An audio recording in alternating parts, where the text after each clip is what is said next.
মা পৃথিবীর সবচেয়ে মধুর, সবচেয়ে আপন একটি নাম। একজন মা নিজের সুখ, নিজের স্বপ্ন, নিজের আরাম সবকিছু বিসর্জন দিয়ে সন্তানের মুখে হাসি ফোটানোর চেষ্টা করে। সন্তান কষ্ট পেলে সবচেয়ে বেশি কষ্ট পান মা, আর সন্তান সফল হলে সবচেয়ে বেশি খুশি হন তিনি। আমরা বড় হয়ে অনেক সময় ব্যস্ত হয়ে যাই, কিন্তু একজন মা কখনো সন্তানের খোঁজ নিতে ভুলে যান না। তিনি সবসময় দোয়া করেন আমার সন্তানটা যেন ভালো থাকে।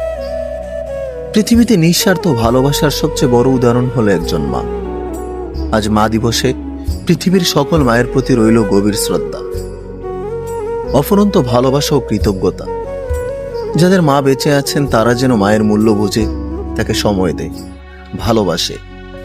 আর যাদের মা আজ পৃথিবীতে নেই, আল্লাহ যেন তাদের জান্নাতের সর্বোচ্চ মর্যাদা দান করেন।